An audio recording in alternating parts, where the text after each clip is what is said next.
At 5 feet 2 and 115 pounds, Angelica Andres looked like someone who belonged in a library, not a downtown nightclub where violence was currency and respect was earned through fear.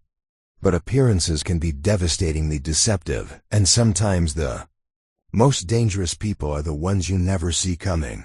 Before we jump back in, tell us where you're tuning in from, and if this story touches you, make sure you're subscribed, because tomorrow, I've saved something extra special for you. Angelica Andres had been living two lives for 8 years. To everyone in the quiet suburb of Millbrook Heights, she was exactly what her carefully crafted public persona suggested: a soft-spoken physical therapy assistant who worked at the local rehabilitation center, helping elderly patients regain their mobility after surgery. Her modest apartment was filled with medical textbooks and motivational posters about recovery and healing. Her neighbors knew her as the quiet woman who always smiled politely in the hallway and never caused any trouble. But business cards and public facades tell only the stories that people need to hear, not the truths that would complicate everything. For 15 years before settling into her civilian life, Angelica had been something that existed in the shadows of law enforcement, someone whose work required her to disappear into crowds and blend with environments where standing out could mean death. She'd been an undercover operative with the DE's Special Operations Division, specializing in deep cover infiltration of organized crime networks that traditional law enforcement couldn't penetrate. Her petite frame and unassuming appearance had been her greatest asset during those years. Gang leaders, drug traffickers, and crime bosses consistently underestimated the small woman who seemed harmless enough to trust with sensitive information. They never suspected that behind her innocent facade was someone trained in advanced hand-to-hand combat, psychological manipulation, and the kind of violence that could end confrontations before they truly began. Angelica had spent months at a time embedded within criminal organizations, earning their trust while gathering intelligence that led to major federal prosecutions. She'd worked undercover in Miami's drug corridors, Chicago's gang territories, and Los Angeles organized crime networks. Her specialty was getting close to mid-level operatives who had access to information about larger criminal enterprises, people who were suspicious of law enforcement, but comfortable around someone who looked like she couldn't hurt a fly. The training for that work had been extensive and brutal. Advanced martial arts instruction that focused on techniques specifically designed for smaller operators fighting larger opponents. Psychological conditioning that taught her how to maintain cover identities under extreme stress. Combat scenarios that simulated real-world situations where she might need to defend herself against multiple attackers while maintaining her undercover status. But the most important skill she developed was the ability to remain completely calm in situations where most people would panic. The kind of composure that came from facing life-threatening situations so frequently that danger became just another working condition to manage professionally. Her specialty had been Brazilian Jiu-Jitsu combined with Krav Maga, a combination that was devastatingly effective for someone of her size fighting opponents who were significantly larger and stronger. The techniques focused on using an attacker's size and momentum against them, turning their physical advantages into weaknesses that could be exploited with precise timing and positioning. During her 15 years of undercover work, Angelica had been forced to defend herself in situations that would have been career-ending for most law enforcement officers. Bar fights where maintaining her cover meant she couldn't identify herself as federal law enforcement. Confrontations with gang members who tested new recruits through violence. Situations where backing down would have blown her cover and potentially gotten her killed. She'd learned to end fights quickly and decisively, using techniques that were designed to incapacitate opponents before they realized they were in serious danger. The kind of skills that were only taught to people who might need to fight for their lives while surrounded by enemies who couldn't know their true identity. After a deep cover operation in Detroit went sideways and nearly cost her life, Angelica had made the decision to retire from undercover work. The psychological toll of maintaining false identities for extended periods had become too heavy to bear, and she'd reached the point where the line between her real personality and her cover personas was becoming dangerously blurred. The transition to civilian life had been challenging in ways that federal training had never prepared her for. Social interactions that didn't involve deception or information gathering felt awkward and unnatural. Relationships with people who knew nothing about her real background required constant vigilance to avoid revealing details that would raise uncomfortable questions. But she'd found peace in physical therapy work, using her understanding of human anatomy and movement to help people recover from injuries and regain their independence. The work was rewarding in ways that law enforcement had never been, focusing on healing rather than investigation, helping rather than infiltrating.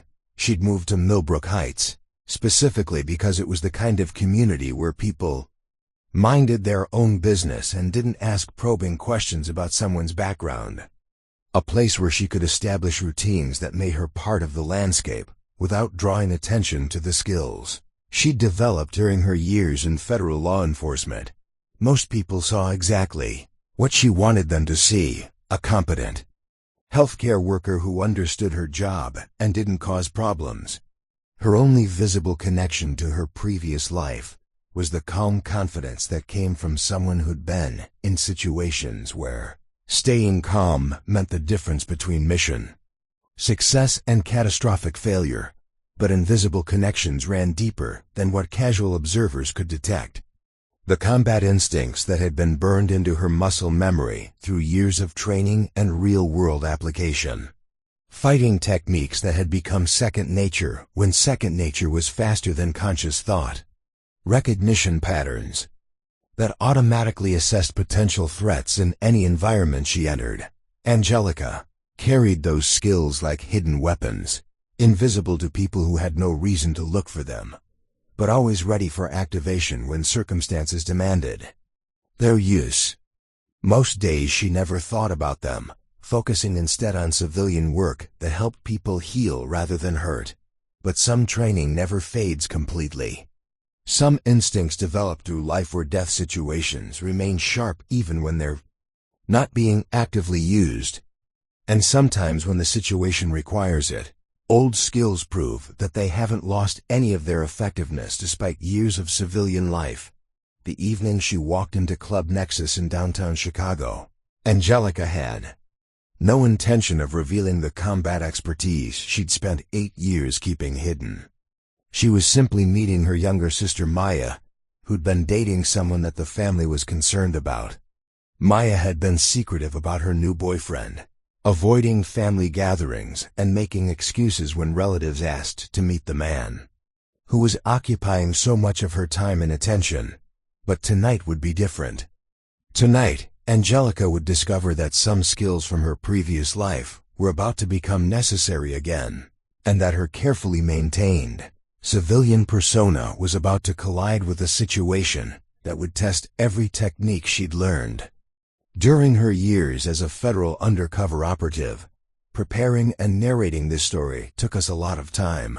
So if you are enjoying it, subscribe to our channel. It means a lot to us. Now back to the story. Club Nexus occupied 3 floors of a converted warehouse in Chicago's River North District, the kind of establishment where money flowed as freely as the premium liquor, and where the clientele included people who preferred their business discussions to remain private. The club's reputation attracted a mixture of legitimate entrepreneurs, entertainment industry figures, and individuals whose income sources weren't suitable for polite conversation.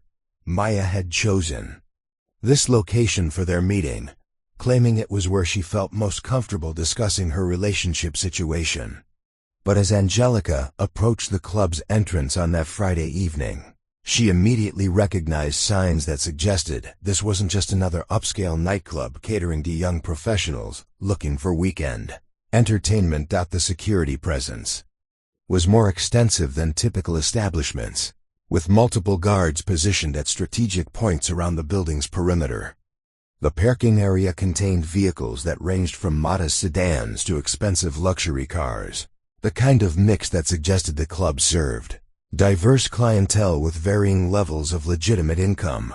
The line waiting for admission moved slowly, giving Angelica time to observe the crowd and assess the environment using skills that had become automatic during her years of undercover work. Groups of well-dressed young people mixed with older individuals who carried themselves with the confidence that came from people accustomed to having their authority respected without question. But it was the staff behavior that triggered her professional instincts. The way security personnel communicated with each other through subtle hand signals. The manner in which certain patrons were processed through admission without the standard identification checks that others received. The deference shown to specific individuals who clearly held elevated status within the club's social hierarchy. These weren't random observations, but pattern recognition that had been trained into her through years of infiltrating criminal organizations. The kind of environmental assessment that had kept her alive during deep cover operations, where missing important social dynamics could compromise her safety and mission effectiveness. When Angelica reached the front of the admission line, she found herself facing Tommy Castellano, a bouncer whose physical presence was designed to discourage problems before they started. At 6 feet 4 inches and weighing approximately 280 pounds, Tommy had the kind of intimidating appearance that made most people want to avoid any kind of confrontation. His arms were covered with tattoos that suggested military service, and his demeanor projected the confidence of someone who'd handled countless security situations through physical dominance. Tommy's approach to crowd control was straightforward and effective. He used his size and aggressive personality to establish immediate authority over anyone seeking admission to the club. People who looked like potential problems were turned away without explanation.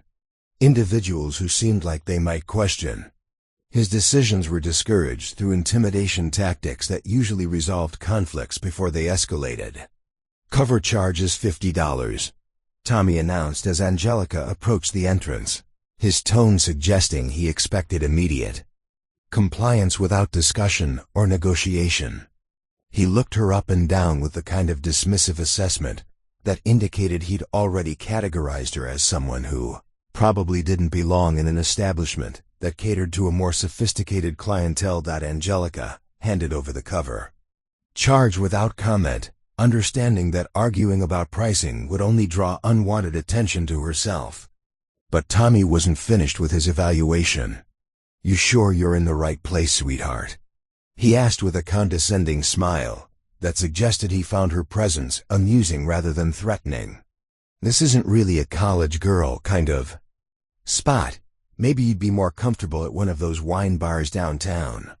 The comment was delivered with the casual cruelty of someone who enjoyed using his position to belittle people he perceived as vulnerable or out of place.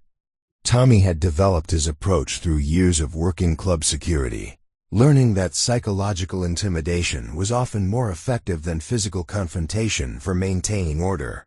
Several other patrons in line laughed at his comment, appreciating what they saw as entertaining interaction between the imposing bouncer and the small woman who clearly didn't fit the club's typical demographic. To them, it was harmless entertainment, watching someone who looked out of place being reminded of their social status.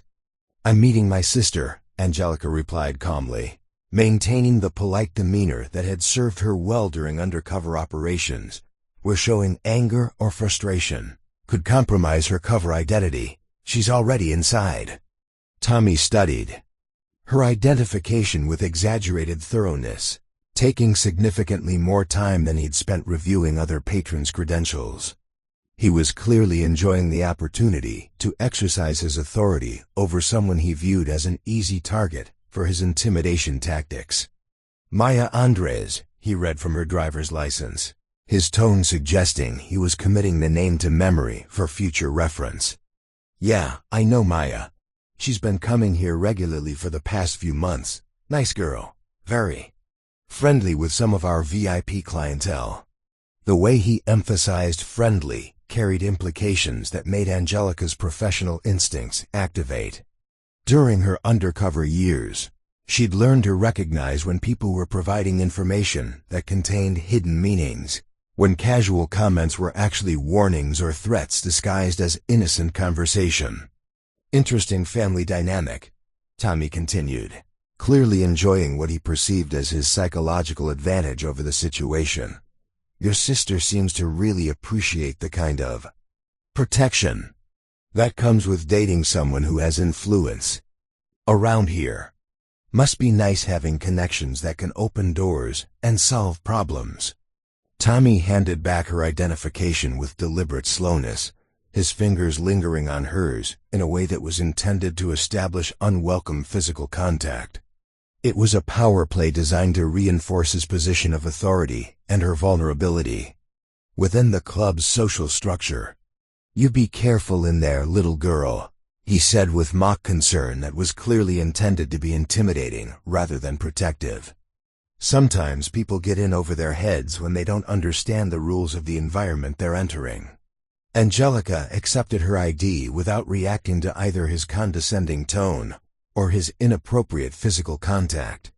During her undercover career, she'd endured significantly worse treatment from criminal suspects while maintaining her cover identity. But she filed away his behavior and comments for future consideration, understanding that his attitude toward her family might become relevant depending on what she discovered about Maya's relationship situation. As she entered Club Nexus, Angelica immediately began the kind of environmental assessment that had become second nature during her federal career. The club's layout included multiple levels connected by staircases that could serve as either escape routes or tactical bottlenecks, depending on circumstances. The lighting was designed to create atmosphere, but also provided numerous blind spots where activities could occur without observation from other patrons. The crowd was exactly what she'd expected based on her initial observations. Young professionals mixed with older individuals, whose expensive clothing and confident demeanor suggested they were accustomed to getting their way through influence rather than negotiation. The kind of environment where power dynamics were constantly being established and reinforced through subtle social interactions. The music was loud enough to make normal conversation difficult, requiring people to move closer together or speak directly into each other's ears to communicate effectively. This created an atmosphere of artificial intimacy that could facilitate information gathering, but also made it harder to overhear conversations that might provide useful intelligence about the club's clientele and their activities.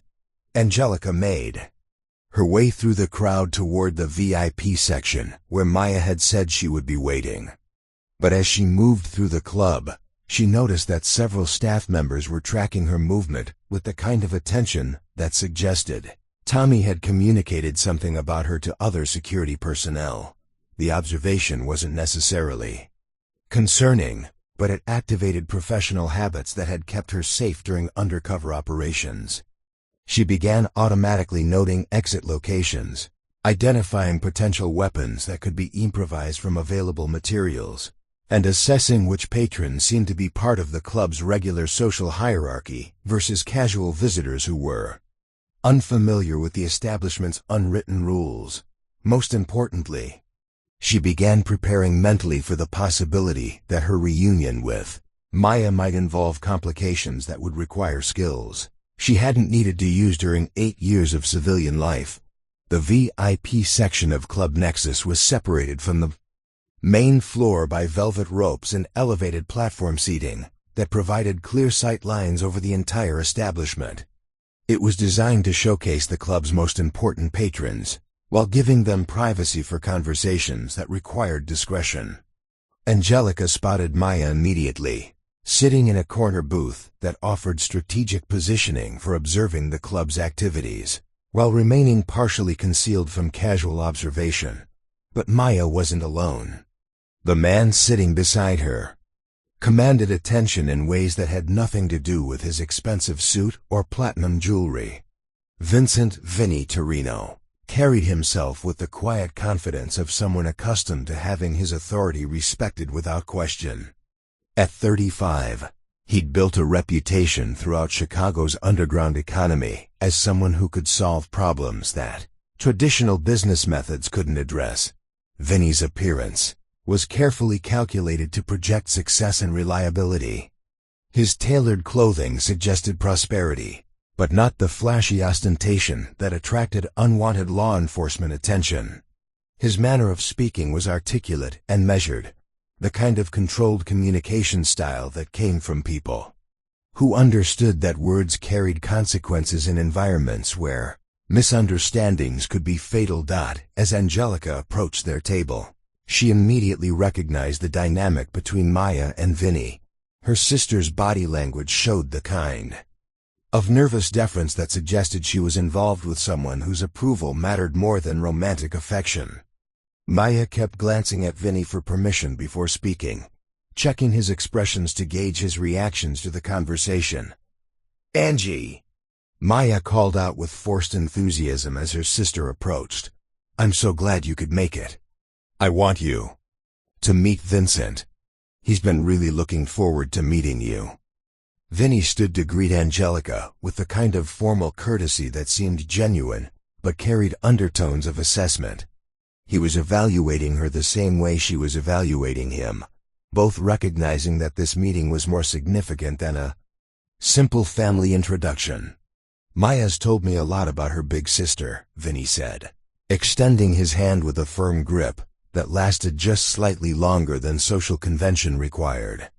"She mentioned you work in healthcare, very noble profession. We need more people who care about helping others."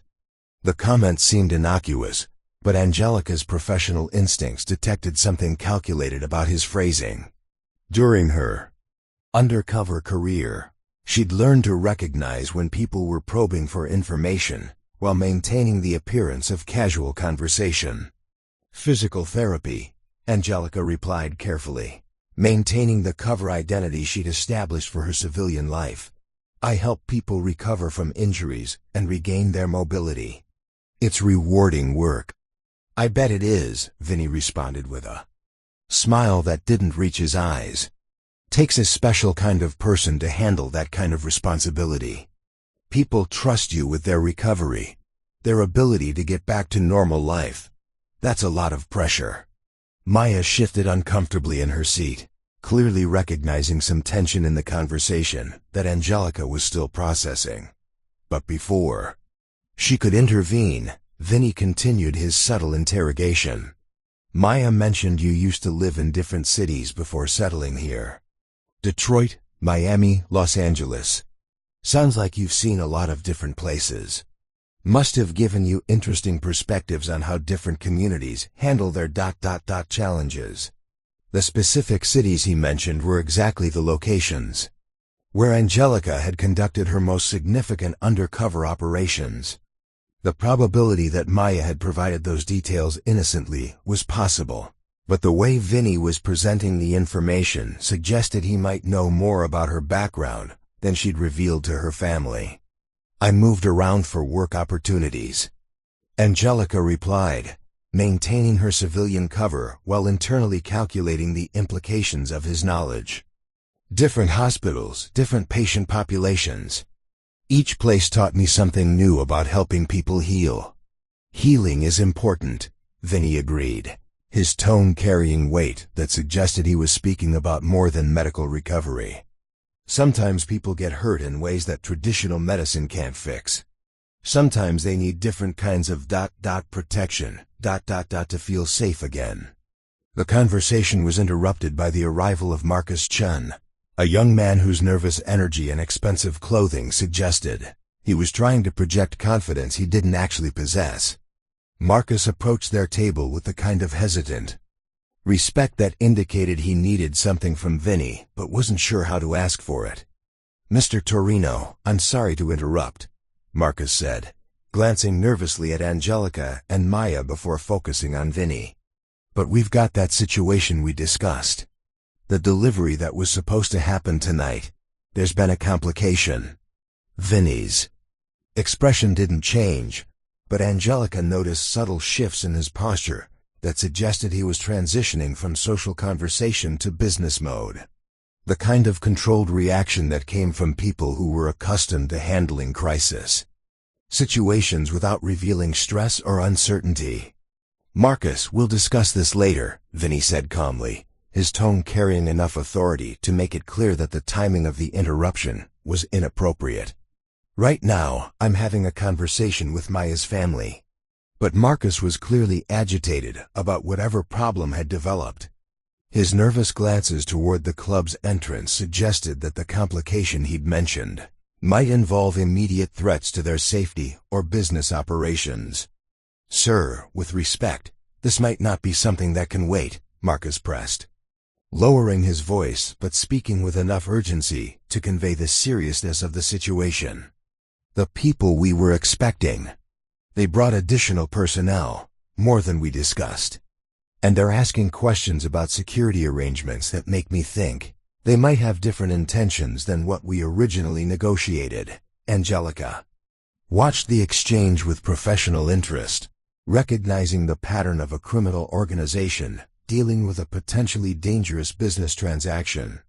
The kind of situation she'd observed countless times during her undercover career, where routine illegal activities could escalate into violence if the participants couldn't resolve their disagreements through negotiation. Vinny's reaction confirmed her assessment. He excused himself from the table with polite apologies to Maya and Angelica, but his movement toward Marcus was deliberate and controlled. The kind of response that suggested he was preparing to handle a situation that might require more than diplomatic conversation. "Ladies, I'll be right back," Vinny said, his tone maintaining social courtesy, while his eyes were already focused on the business crisis that Marcus had reported. "Maya, why don't you show your sister around the club? I think she'd appreciate seeing what we've built here." As Vinny and Marcus moved away from the VIP section toward the club's back offices, Maya turned to Angelica with an expression that mixed guilt, fear, and desperate hope for understanding.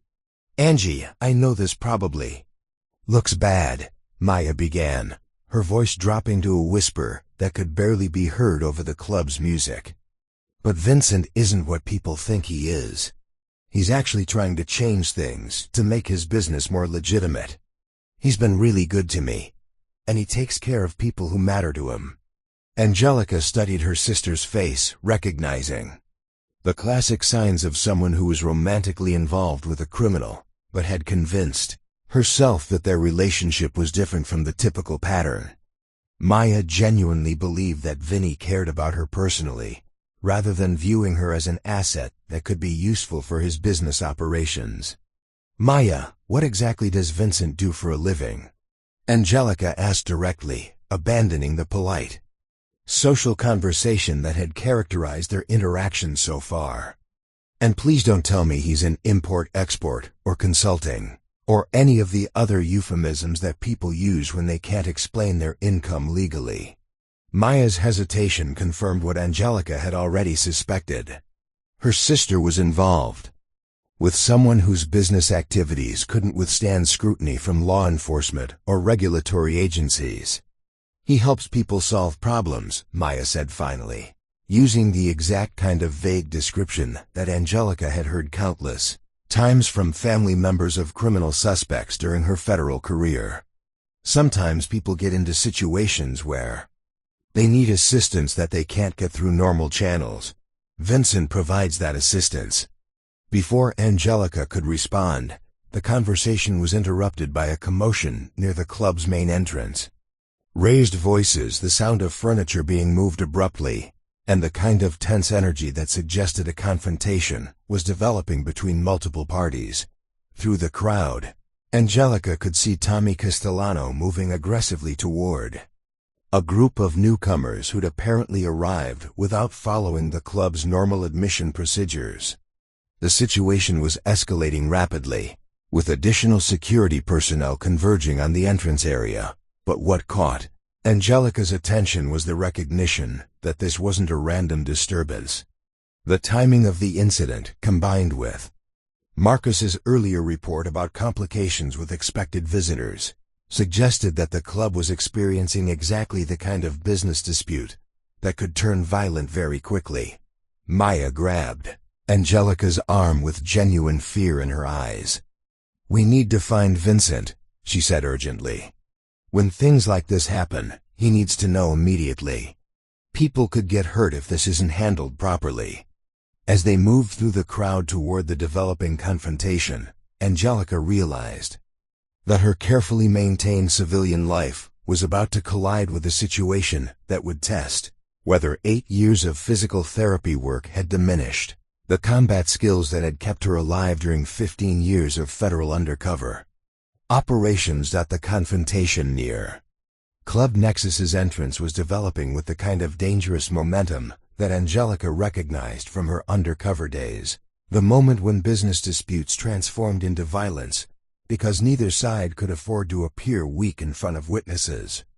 Tommy Castellano was facing off against 3 men who clearly hadn't come to the club for entertainment purposes. The leader of the group was Diego Ramirez, a man whose reputation in Chicago's criminal underground was built on his willingness to use extreme violence to resolve business disagreements. At 6'1", with the lean build of someone who stayed in fighting shape, Diego carried himself with the predatory confidence of someone who'd won more confrontations than he'd lost. His associates flanked him with practiced precision, positioning themselves to control the entrance while preventing other patrons from interfering with their business. "We're here to see Torino," Diego announced loudly enough for everyone in the immediate area to hear clearly. His tone carried the kind of authority that suggested he expected immediate compliance without discussion or delay. "Tell him the Ramirez organization is here to discuss the terms of our arrangement." Tommy stepped forward with the aggressive posture that had intimidated countless club patrons, but this situation was different from his usual crowd control responsibilities. These weren't intoxicated college students or disrespectful tourists who could be managed through psychological intimidation. These were professionals who understood violence as a business tool and weren't impressed by theatrical displays of physical dominance. "Mr. Torino is busy tonight," Tommy replied, his voice carrying forced confidence that didn't match the tension visible in his posture. "You'll need to schedule an appointment through proper channels if you want to discuss business matters." Diego's laugh was cold and humorless, the kind of sound that suggested he found Tommy's response entertaining rather than threatening. "Proper channels? You think this is the kind of conversation that gets scheduled through secretaries and appointment books?" The exchange was attracting attention from other club patrons, creating exactly the kind of public spectacle that criminal organizations typically avoided. But Diego's willingness to conduct business in front of witnesses suggested that he was either desperate enough to abandon normal operational security or confident enough to believe that intimidation would resolve the situation quickly. From the VIP section, Angelica watched the confrontation develop while calculating tactical options that she hadn't needed to consider. During 8 years of civilian life, the club's layout provided limited escape routes, and the crowd of innocent bystanders created complications that would restrict her ability to respond effectively if the situation escalated to violence. Maya was becoming increasingly agitated as she recognized the potential for serious consequences. "This is bad, Angie," she whispered urgently. "Diego doesn't make social calls. If he's here, it means something went wrong with their business arrangement. Vincent always said that dealing with the Ramirez organization was risky because they don't negotiate when they think they've been cheated." Angelica absorbed this information while continuing to assess the developing situation. Her sister's knowledge of criminal organizational dynamics suggested that Maya was more deeply involved in Vinny's business activities than she'd initially indicated.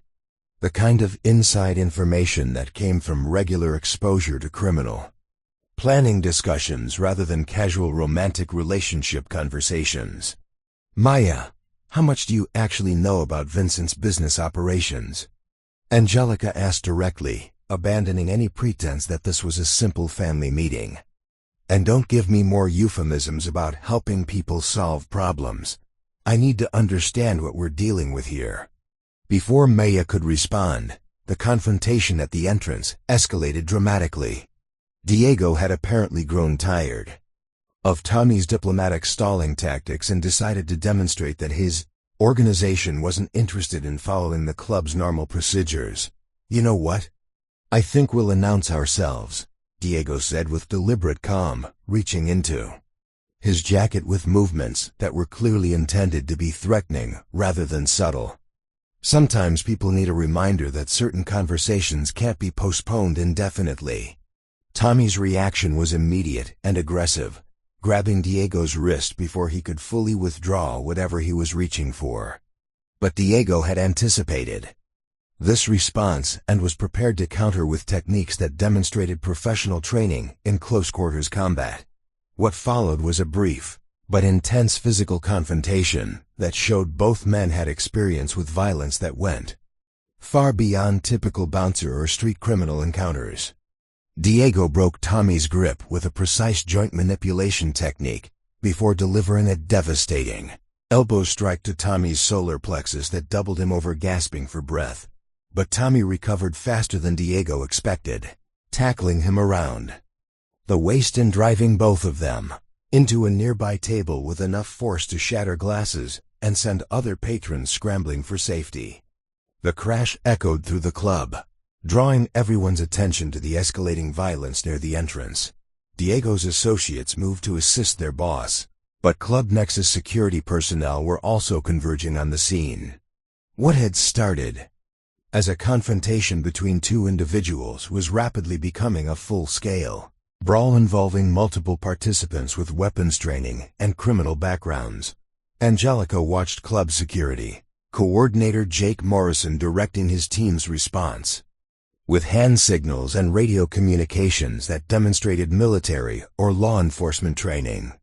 Morrison was positioning his personnel to contain the violence while protecting civilian patrons, but his tactical approach suggested he understood that this wasn't a typical nightclub disturbance. The sound of breaking furniture and shouted threats was creating panic among regular club patrons who were trying to move away from the violence without getting caught in the crossfire. The crowd's movement was chaotic and unpredictable, creating additional hazards for everyone involved in the situation. But Angelica's attention was focused on a more immediate problem. Through the crowd, she could see Vinny Torino emerging from the club's back offices with Marcus Chun and two other men whose body language suggested they were prepared for the confrontation that Diego had brought to the club. Vinny's approach to crisis management was calm and methodical, the kind of controlled response that came from someone who'd handled similar situations before. But Angelica recognized that his arrival would escalate the conflict rather than resolve it, because neither organization could afford to appear weak in front of the club's mixed clientele of legitimate customers and criminal associates. "Maya, we need to leave immediately," Angelica said urgently, grabbing her sister's arm and preparing to move toward the nearest exit. "This is about to become significantly more dangerous, and you don't want to be here when it does." But Maya resisted, her loyalty to Vinny overriding her concern for personal safety. "I can't leave Vincent to handle this alone. He might need me here. These people are dangerous, and he's going to need all the support he can get." Angelica realized that her sister's emotional attachment to Vinny had clouded her judgment about the realities of criminal business disputes. Maya genuinely believed that her presence would somehow help resolve a situation that was already beyond diplomatic solution. The confrontation reached a critical escalation point when Diego broke free from Tommy's attempts to restrain him and produced a knife with movements that were clearly intended to demonstrate his willingness to use lethal force. The blade reflected the club's lighting as he held it in a combat grip that showed professional training in knife fighting techniques. "Now we're going to have that conversation with Torino," Diego announced loudly enough for everyone in the club to hear clearly. "And anyone who tries to prevent that conversation is going to discover that we came prepared for resistance. Tommy was bleeding from cuts on his face and arms, but he wasn't backing down from the confrontation.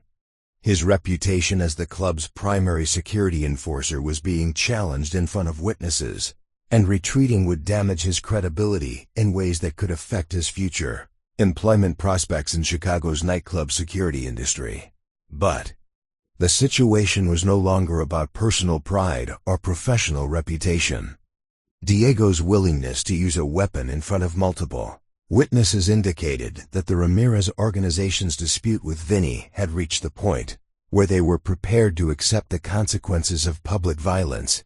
Angelica calculated the tactical situation with professional assessment skills that had been dormant for 8 years, but remained sharp enough to recognize immediate threats. The club's security team was outnumbered and outgunned. The civilian crowd was panicking in ways that would create additional casualties if the violence continued to escalate. And her sister was refusing to leave the area where the confrontation was about to reach its most dangerous phase. For the first time since retiring from federal law enforcement, Angelica faced a situation where her specialized training might be the only thing standing between innocent people and serious harm. The combat skills she'd developed during 15 years of undercover operations were about to be tested in an environment where hesitation could result in casualties among people who had no connection to the criminal dispute that had brought violence to Club Nexus. The knife in Diego Ramirez's hand changed everything. What had been a business dispute with the potential for negotiated resolution had transformed into an immediate threat to everyone in Club Nexus. Angelica watched the scene unfold with the detached, analytical clarity that had kept her alive during countless undercover operations. But this time the stakes included her sister's safety and the lives of innocent civilians who had simply chosen the wrong nightclub on the wrong evening. Vinny Torino approached the confrontation with his hands visible and his voice calm, demonstrating the kind of crisis management skills that had built his reputation in Chicago's criminal underground.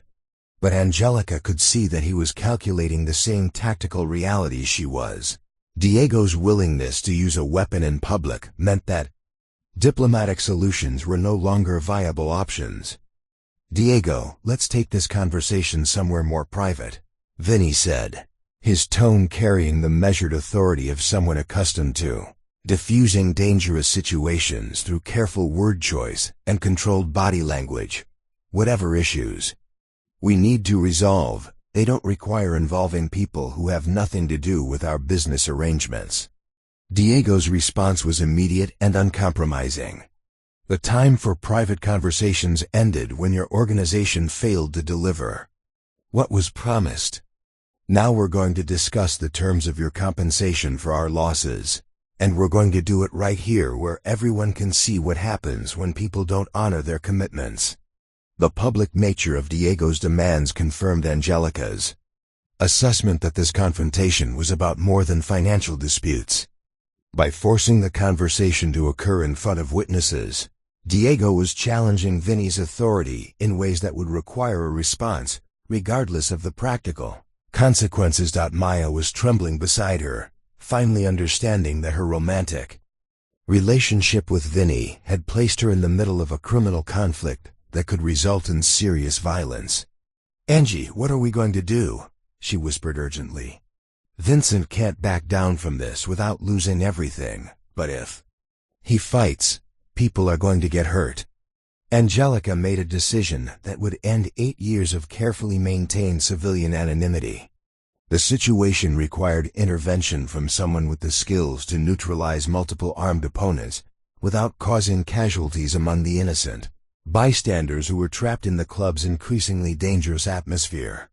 "Maya, when I tell you to move, get behind the bar and stay there until this is over," Angelica said quietly, her voice taking on the authoritative tone that had characterized her communications during high-stakes federal operations. "Don't come out until the police arrive, and don't try to help anyone. Just stay safe and let me handle this."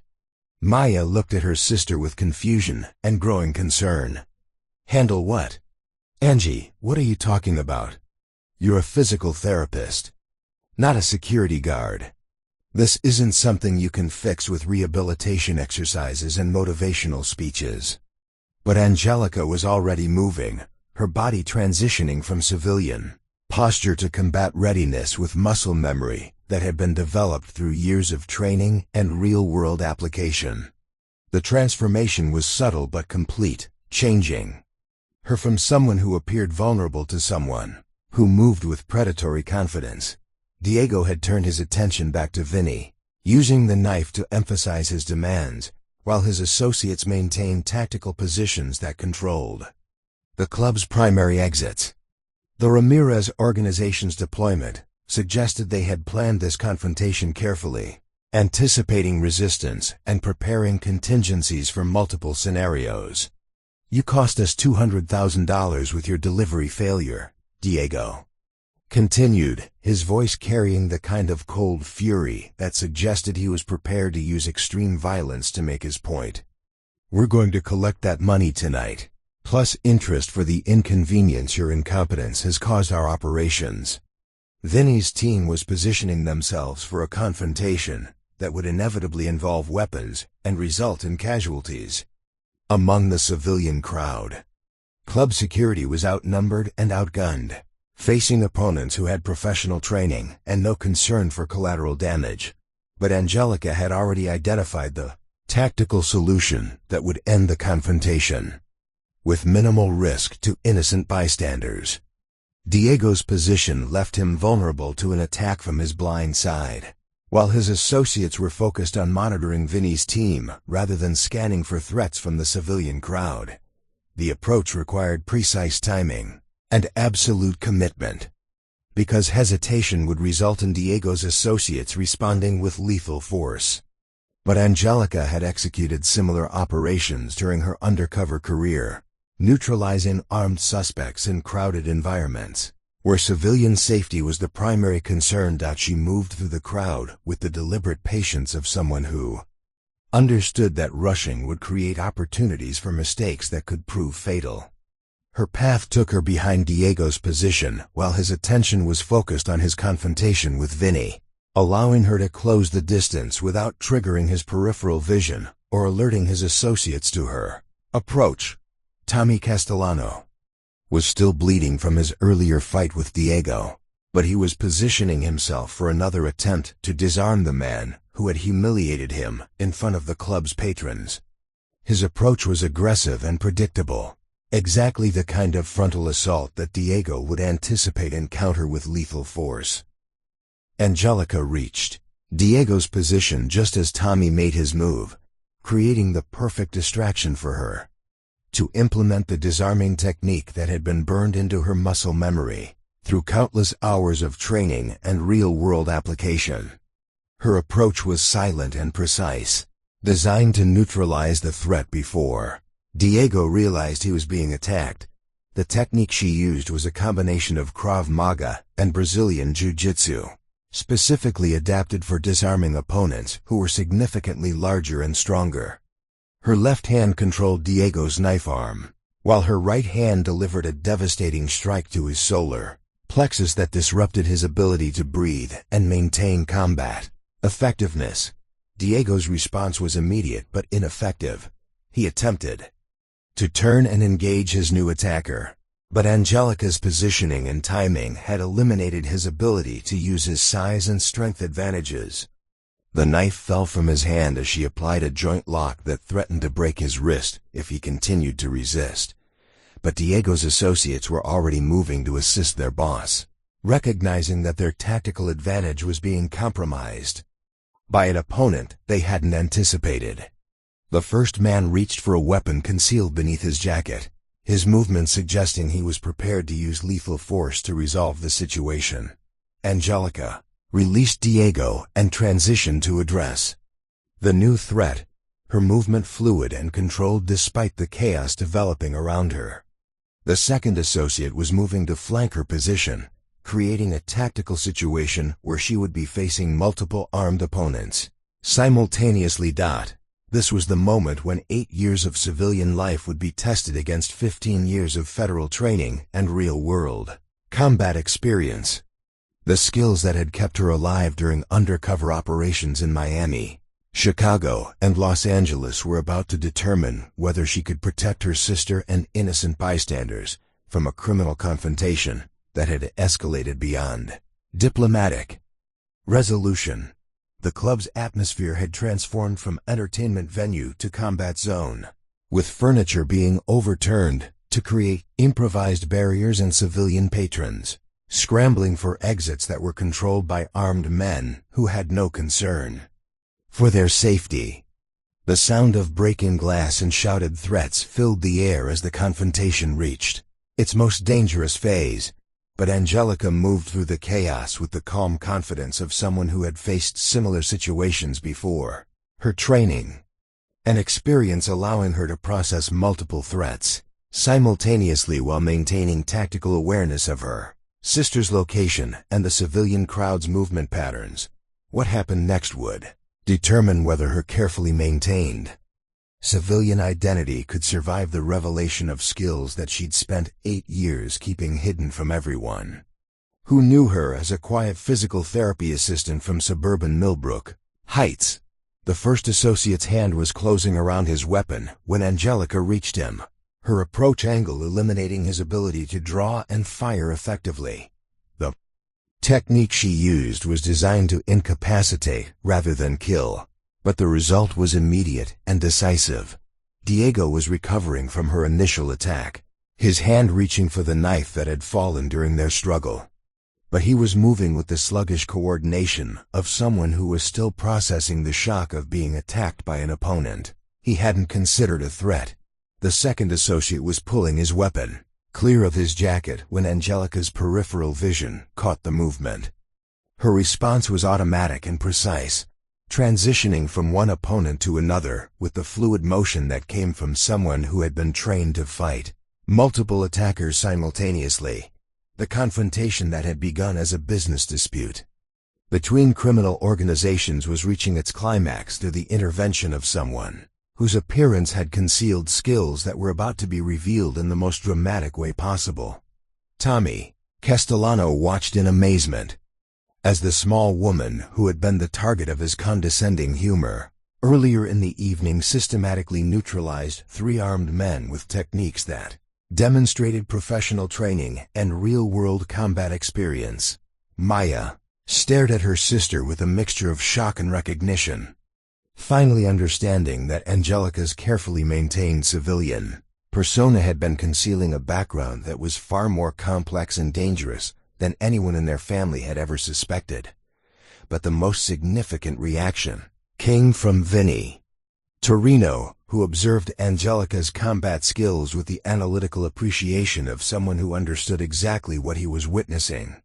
Her techniques, timing, and tactical awareness indicated training and experience that were inconsistent with her claimed background as a healthcare worker. The confrontation was ending, but the questions it raised about Angelica's true identity were just beginning.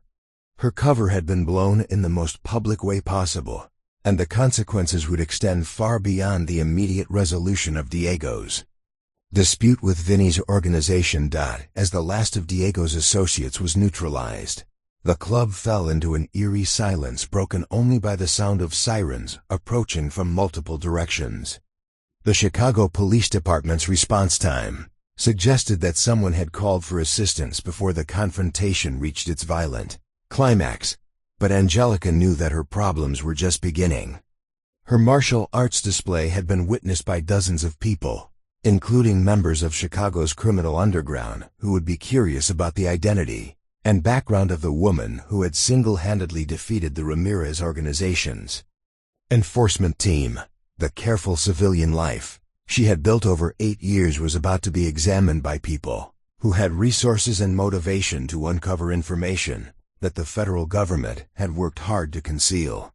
Her retirement from undercover work had just ended in the most dramatic way possible, and the consequences would test whether she could protect her family from the dangerous attention that her revelation had attracted. The bouncer had laughed at her size, but no one would underestimate Angelica Andres again.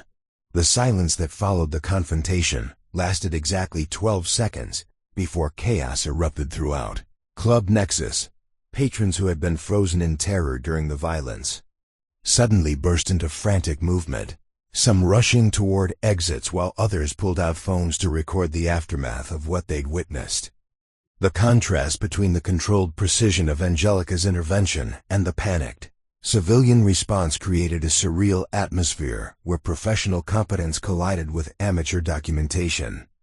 Detective Maria Santos was the first Chicago police officer through the club's main entrance, her weapon drawn, and her tactical assessment immediate and thorough.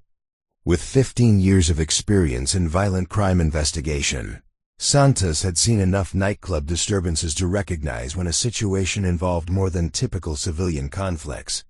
The positioning of the unconscious men, the lack of ongoing threats, and the strange calm emanating from the small woman standing over 3 incapacitated gang members triggered professional instincts that demanded immediate attention.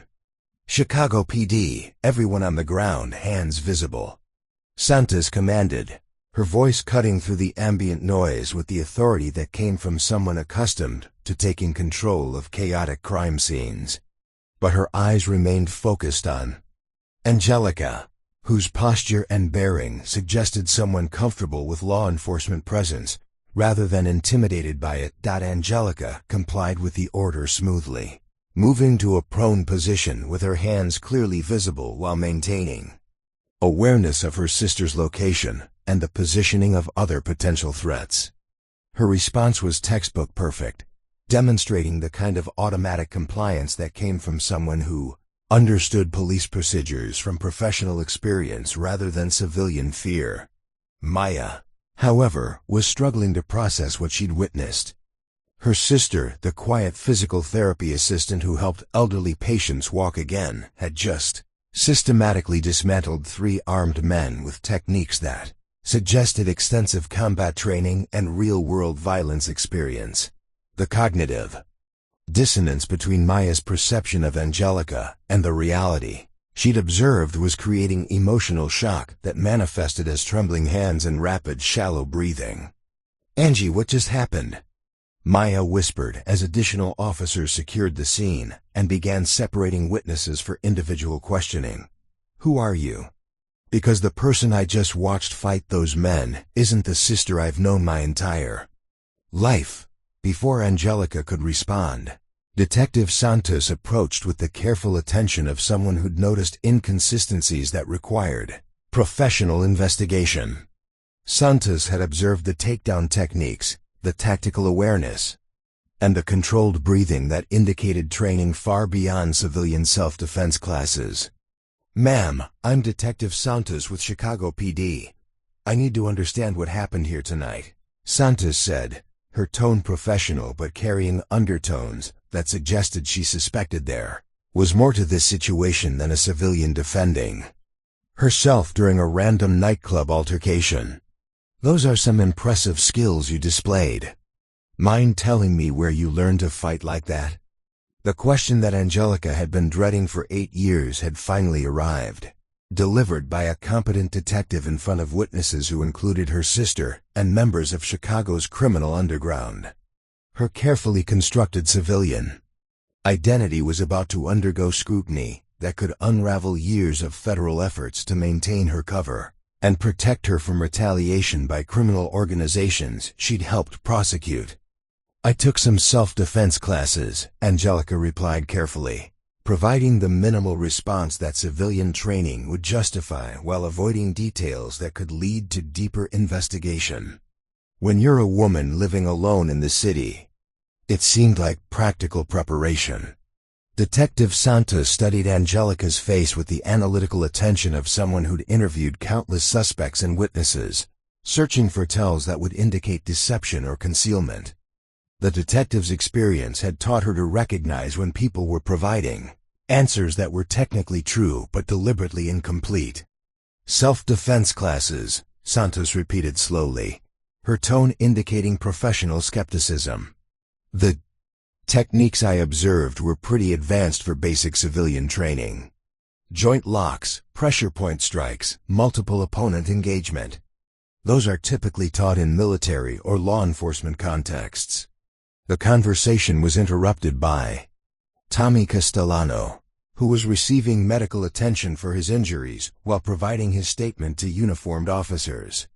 But Tommy's focus kept shifting to Angelica, his expression showing a mixture of embarrassment, respect, and growing curiosity about the woman who had accomplished what he'd failed to achieve. "Detective, that lady saved everyone in here," Tommy said loudly enough for multiple witnesses to hear clearly. "Those guys were armed and ready to hurt people. She stopped them before anyone else got killed.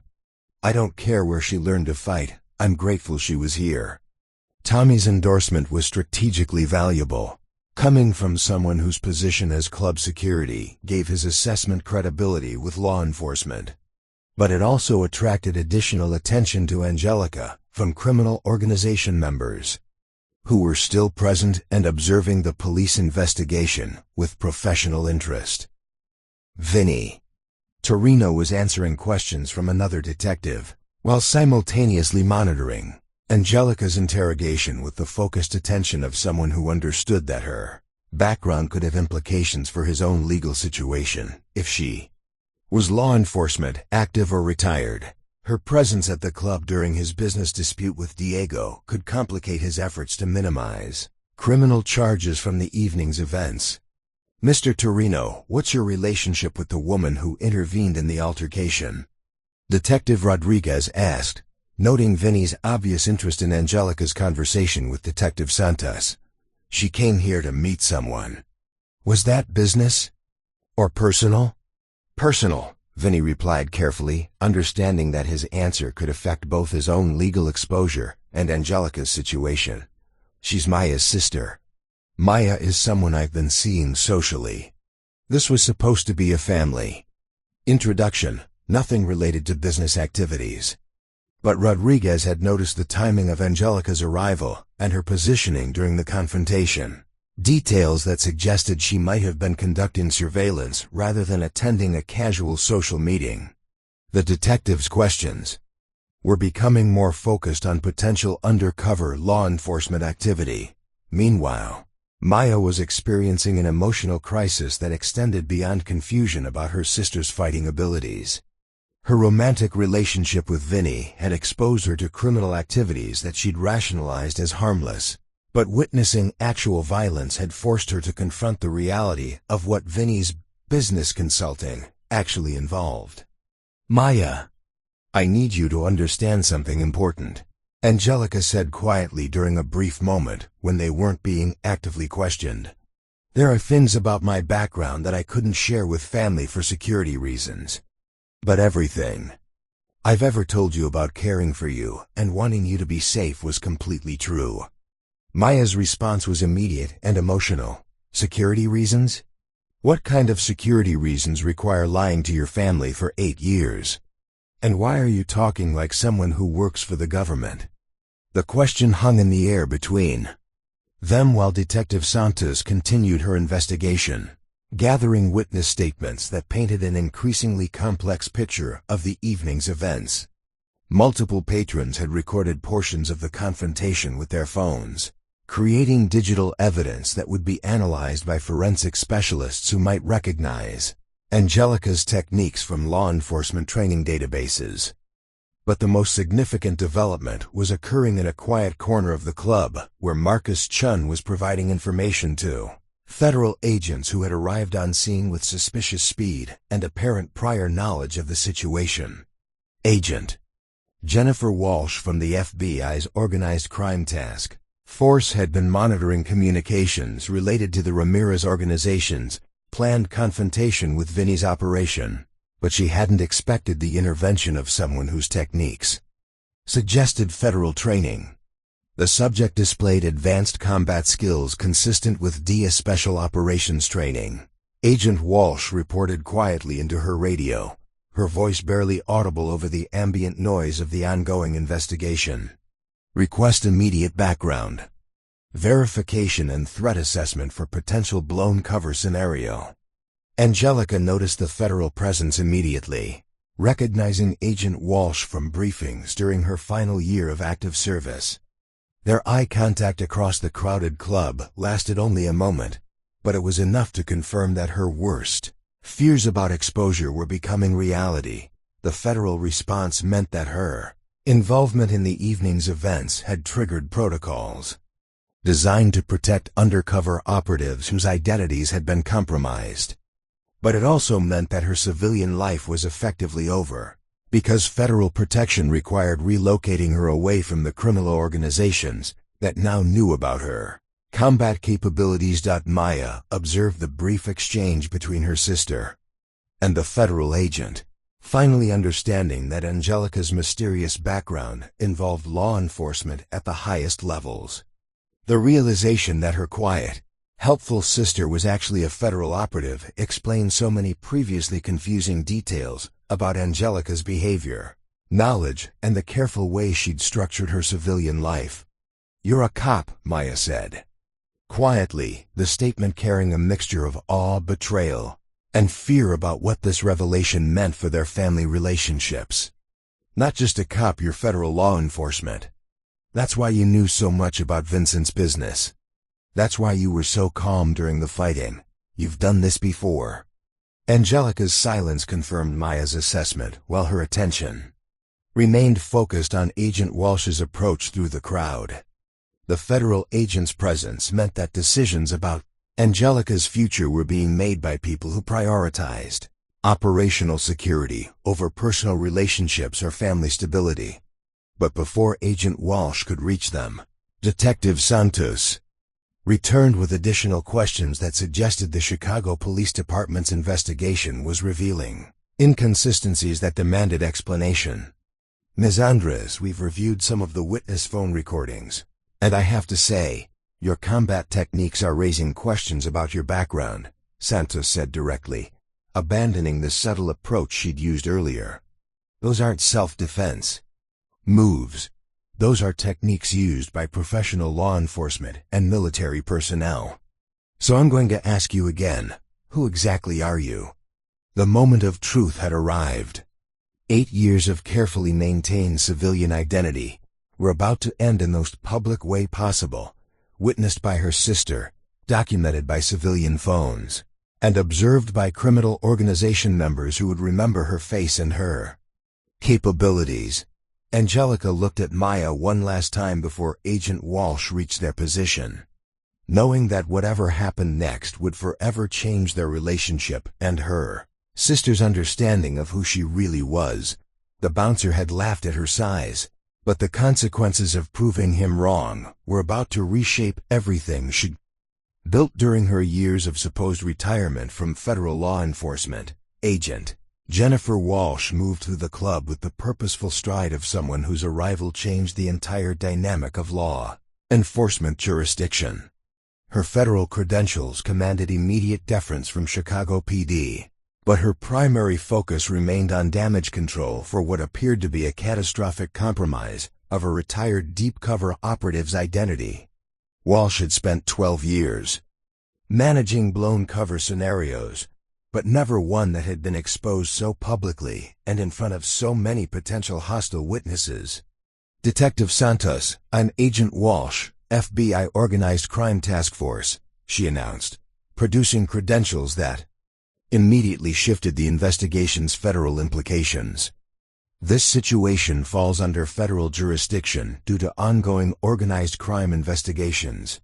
I'll need to coordinate with your department on witness management and evidence preservation." Detective Santos recognized the jurisdictional shift, but wasn't prepared to surrender her investigation without understanding the federal interest in what appeared to be a straightforward nightclub altercation. Her experience with federal task forces had taught her that FBI involvement usually indicated more complex criminal enterprises than what was immediately visible. "Agent Walsh, what's the federal angle here?" Santos asked directly, her tone maintaining professional courtesy while asserting her legitimate interest in understanding why federal agents had responded so quickly to a local disturbance call. This looked like a gang dispute that got resolved by civilian intervention. Walsh's response was carefully measured. balancing operational security requirements with the need to maintain cooperative relationships with local law enforcement. We've been monitoring communications related to the Ramirez organization's activities in Chicago. Tonight's confrontation was part of a larger pattern of criminal behavior that intersects with federal investigations. But Walsh's attention was focused on Angelica, who was observing the federal takeover with the professional detachment of someone who understood exactly what was happening and why. The presence of federal agents meant that protocols were being activated to protect her from retaliation by criminal organizations, but it also meant that her civilian life was effectively terminated. Maya watched the interaction between federal agents and local police with growing comprehension of how significantly her understanding of reality had been altered. Her sister wasn't just someone with unusual fighting skills. She was someone whose background required federal protection and whose exposure had triggered immediate government response. "Angie, they're here because of you, aren't they?" Maya asked quietly, her voice carrying the shock of someone whose entire family dynamic had been revealed as carefully constructed fiction. "You're not retired from some regular job. You're retired from something that still matters to the federal government." Angelica's silence was answer enough, but Agent Walsh's approach eliminated any remaining ambiguity about the situation's federal implications. "Ms. Andres, we need to discuss immediate security protocols," Walsh said quietly, her tone carrying the urgency of someone who understood that exposure in front of criminal organization members created immediate physical danger. "Your cover status has been compromised in a very public way, and we have protocols to address the situation." The conversation was interrupted by the arrival of Assistant U.S. Attorney David Chun, whose presence indicated that federal prosecutors were already considering the legal ramifications of the evening's events. Chun had built his career prosecuting organized crime cases, and his rapid response suggested that tonight's confrontation had implications for ongoing federal investigations. "Agent Walsh, what's our exposure here?" Chun asked immediately, his focus on protecting federal cases rather than individual safety concerns. "How many witnesses observed techniques that could compromise ongoing operations?" Walsh handed Chun a preliminary assessment that she'd been preparing since arriving at the scene. "Approximately 40 civilian witnesses plus members of both the Torino and Ramirez organizations. Multiple phone recordings of the engagement. The subject's techniques were clearly recognizable as advanced federal training." Chun reviewed the information with the analytical focus of someone calculating legal and operational costs. Federal prosecutors understood that blown cover operations could compromise years of investigative work and endanger other active operatives, whose identities might be discovered through association. But Maya was struggling with personal rather than legal implications. Her sister's revelation as a federal operative explained years of strange behavior, careful answers to family questions, and the controlled way Angelica had structured her civilian relationships. "How long?" Maya asked suddenly, her question cutting through the federal agent's operational discussion. "How long have you been lying to our entire family about who you are and what you do?" Angelica turned to face her sister directly, abandoning the operational security that had governed her civilian relationships for 8 years. 15 years active service, 8 years retirement. "The person you know as your sister is real." "Maya, the background story was fiction, but my feelings for our family were always genuine." The admission confirmed Maya's worst fears about the scope of deception that had characterized their relationship. Not just professional lies, but fundamental dishonesty about identity, background, and the reasons for Angelica's careful separation from extended family activities. Meanwhile, Vinny Torino was conducting his own damage assessment with Marcus Chen and his other associates. The revelation that Maya's sister was federal law enforcement active or retired created immediate concerns about surveillance, information gathering, and potential prosecution based on anything she might have observed or recorded. How much does she know about our operations? Marcus asked urgently, his nervous energy reflecting concerns that extended beyond the evening's confrontation with Diego's organization. If she's been watching us through Maya, she could have months of intelligence about our business activities. Vinny's response demonstrated the strategic thinking that had built his reputation in Chicago's criminal underground. We treat this as a full exposure scenario. Change communication protocols, alter operational schedules, and assume that anything she observed is now available to federal prosecutors. But Vinny was also calculating personal implications that extended beyond business security. His relationship with Maya had been genuine rather than strategic, and learning that her family included federal law enforcement created emotional complications that he'd never experienced in previous romantic relationships. Tommy Castellano, meanwhile, was processing his own humiliation in a completely different context. The woman he'd mocked for her size and appearance had turned out to be someone whose combat training far exceeded his own security experience. His condescending treatment of a federal operative would become a story that followed him throughout Chicago's nightclub security industry. She made me look like an amateur, Tommy confided to one of the other club security personnel. Not just the fighting, the way she assessed the situation, moved through the crowd, neutralized multiple threats. That wasn't luck or adrenaline. That was professional training. Agent Walsh had completed her preliminary assessment and was preparing to implement federal protection protocols that would require relocating Angelica away from Chicago and the criminal organizations that now knew about her background. But implementation required cooperation from someone who had spent 8 years building a civilian life that she was reluctant to abandon. Ms. Andres, we have secure facilities available for immediate relocation, Walsh explained, her tone acknowledging the personal cost while emphasizing the security necessity.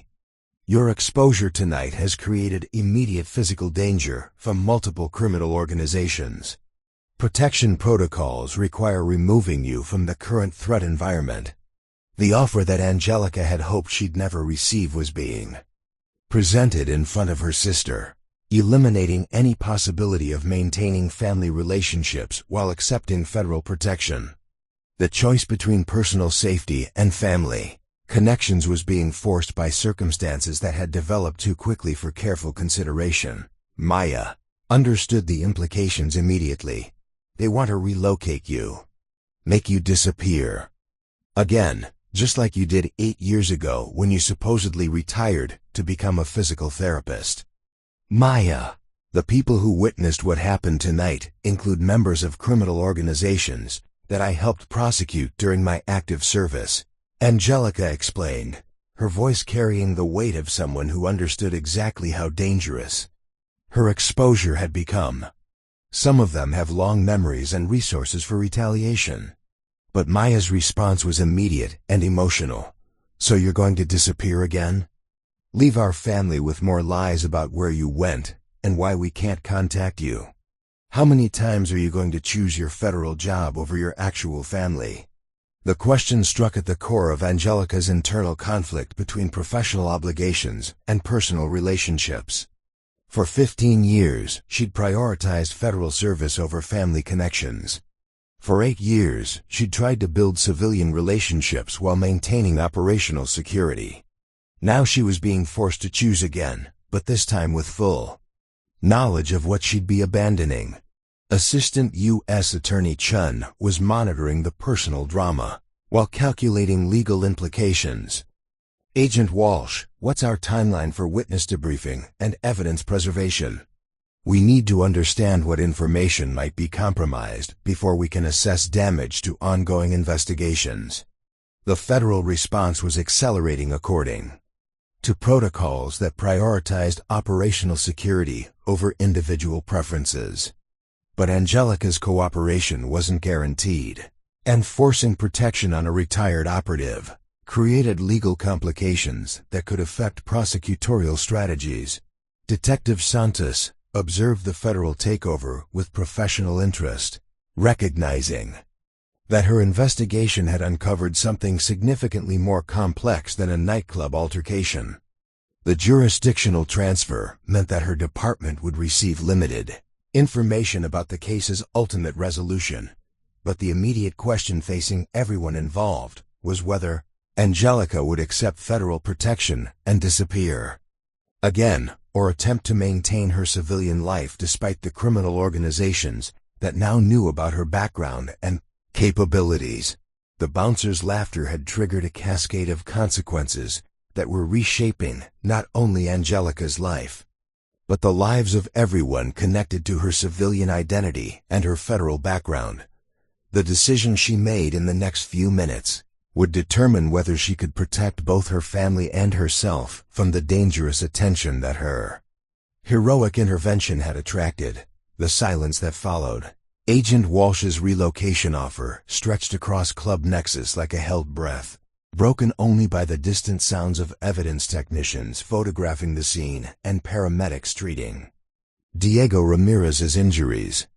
Angelica stood at the crossroads between two lives, the federal operative who had spent 15 years infiltrating criminal organizations, and the civilian who had found peace helping people heal from their injuries. The choice she made in the next few minutes would determine not only her own fate, but the safety of everyone she cared about. Maya's tear-streaked face reflected the devastation of someone whose entire understanding of family had been shattered in a single evening. "Angie, please, don't do this again. Don't disappear and leave us with lies and fake addresses and Christmas cards from places that don't exist." The pain in her sister's voice cut deeper than any physical injury Angelica had sustained during her federal career. She had protected Maya from criminal retaliation by maintaining operational security, but the cost had been authentic relationship with the person who mattered most to her in the civilian world. "Maya, if I stay, the people who witnessed what happened tonight will eventually figure out who I really am," Angelica said quietly, her voice carrying the weight of someone who understood the mathematical certainty of criminal retaliation. "Some of them have resources to hurt our family in ways that local police can't prevent." But Maya's response revealed 8 years of accumulated resentment about being excluded from her sister's real life. "So protect us by telling us the truth. For once, stop treating your family like civilians who can't handle knowing what you actually do for a living."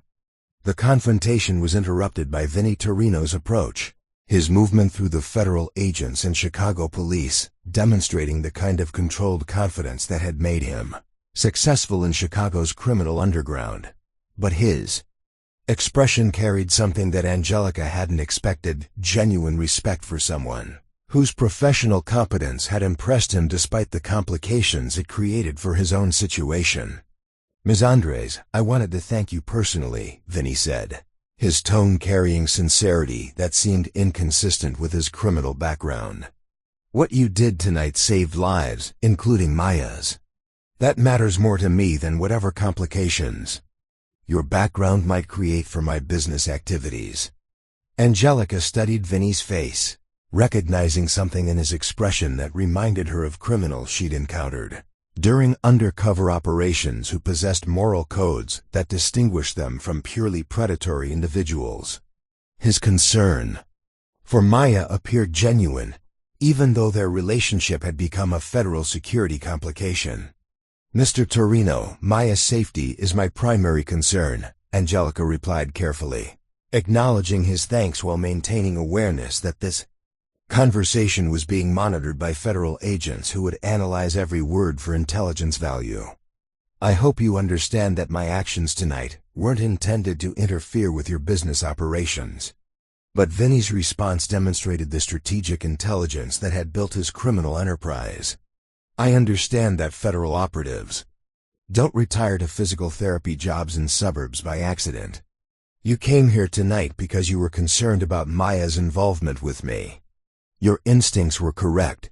This lifestyle does create dangers for people who matter to us." Agent Walsh was monitoring the exchange with professional interest, recognizing that Vinny's acknowledgement of Angelica's concerns could provide valuable intelligence about his criminal operations, and his genuine feelings for Maya. But she was also calculating the security implications of their continued interaction. "Ms. Andres, we need a decision about relocation protocols," Walsh interrupted, her tone carrying the urgency of someone who understood that delayed responses increase security risks. "Every minute we remain on scene increases the probability that hostile elements will identify your location and begin planning retaliation." The federal pressure was intensifying, but Maya's emotional state was deteriorating as she realized that her sister was seriously considering disappearing again. The prospect of losing Angelica for a second time, after finally understanding the truth about her background, was creating desperation that overrode concerns about personal safety. "I won't let you leave again," Maya said with sudden determination, positioning herself between Angelica and Agent Walsh. "If you're worried about protecting our family, then teach us how to protect ourselves. You spent 15 years learning how to fight criminal. Spend some time teaching the people you claim to care about." The suggestion caught both Angelica and Agent Walsh off guard, presenting an alternative to relocation that federal protocols hadn't anticipated. Training family members in security awareness and self-defense could provide protection without requiring complete separation, but it would also require ongoing federal oversight and resource allocation. Tommy Castellano had been observing the chicas of the family drama while completing his statement to Chicago police, but his security experience gave him insight into the practical implications of Maya's proposal. "Ms. Andres, if you're concerned about protecting your family, maybe what they need isn't for you to disappear. Maybe what they need is to understand the threats you're protecting them from." The bouncer's input carried weight because his professional responsibilities included threat assessment and civilian protection. His endorsement of Maya's suggestion provided practical credibility for an approach that federal agents might otherwise dismiss as emotionally motivated rather than strategically sound. Detective Santos had been monitoring the federal takeover while maintaining her own investigation into the evening's events, but her experience with organized crime cases gave her perspective on the family's dilemma. "Agent Walsh, in my experience, protection through information sharing is often more effective than protection through isolation. Informed families make better security decisions than families operating with incomplete information." The convergence of support for Maya's proposal from multiple law enforcement perspectives was creating pressure for federal agents to consider alternatives to standard relocation protocols. But implementation would require resources and oversight that extended far beyond typical witness protection programs. Assistant U.S. Attorney Chun had been calculating legal implications while monitoring the personal drama, but his prosecutorial experience included cases where family member cooperation had been essential for successful criminal prosecutions. "Agent Walsh, what's our precedent for alternative protection strategies? This situation might require innovative approaches." Walsh consulted with her federal colleagues through encrypted communications, receiving guidance that reflected the unprecedented nature of Angelica's public exposure and the potential value of maintaining her civilian relationships for ongoing intelligence gathering. The decision tree was complex, balancing operational security against strategic advantages. "Ms. Andres, we can explore alternative protection strategies, but implementation requires your full cooperation with ongoing federal investigations," Walsh said finally, her tone indicating that flexibility came with conditions. "Your sister's proposal is possible, but it would involve regular security briefings, communication monitoring, and lifestyle modifications for your entire family." Maya's response was immediate and determined. "Whatever it takes. I'd rather know the truth and face the dangers than continue living with lies and false protection." Angelica looked at her sister's face, seeing determination that reminded her of her own commitment during federal training. Maya possessed the intelligence and courage to understand security requirements, but accepting federal oversight would fundamentally change their family dynamics in ways that couldn't be reversed. Maya, you need to understand what you're asking. 4, Angelica said seriously, her tone carrying the weight of someone who understood exactly what federal oversight entailed. Security protocols affect every aspect of daily life. Communication monitoring, travel restrictions, background checks for friends and romantic relationships. It's not just knowledge, it's accepting that your privacy and autonomy become secondary to operational security. But Maya's answer reflected 8 years of feeling excluded from her sister's real life. Angie, I've been living with restrictions and lies for 8 years. At least this way, I'll understand why the restrictions exist and what we're protecting ourselves from. The decision was reaching its conclusion, but implementation would require cooperation from multiple federal agencies and ongoing resource allocation that extended far beyond typical protection protocols. Angelica's choice would create precedents for how retired operatives could maintain family relationships while managing security risks. Agent Walsh received final authorization through her encrypted communications, providing federal approval for an experimental approach to operative protection that balanced security requirements with family preservation. Ms. Andres, we can proceed with alternative protection strategies, but this arrangement is conditional on ongoing cooperation and regular security assessments. Angelica looked around Club Nexus one final time, seeing the evidence technicians documenting the scene where her civilian life had ended and something new was beginning.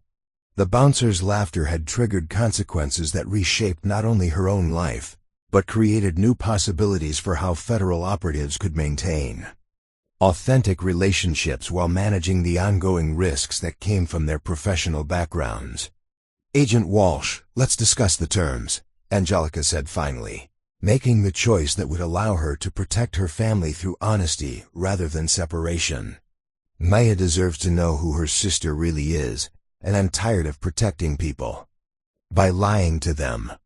The bouncer had laughed at her sighs, never imagining that his mockery would cascade into a redefinition of how federal operatives could balance professional obligations with personal relationships.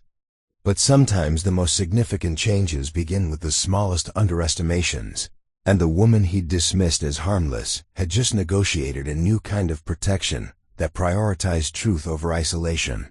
6 months later, Maya completed her first security awareness training, taught by her sister in techniques that would help her recognize and respond to potential threats. Their relationship was no longer built on lies, but on mutual respect for the dangers they faced together, and the strength they'd found in choosing truth over comfortable deception. Tommy Castellano never again made assumptions about people based on their appearance, and his story about the night a small woman taught him the difference between size and strength became legendary among Chicago's security professionals. And Angelica Andres discovered that the most effective protection wasn't hiding from her past, but integrating it with her present in ways that honored both her professional expertise and her personal relationships. The bouncer's laughter had ended, but the respect it ultimately created would last far longer than his embarrassment. Up next, you've got 2 more standout stories right on your screen. If this one hits the mark, you won't want to pass these up. Just click and check them out. And don't forget to like, subscribe, and turn on the notification bell so you don't miss any upload from us.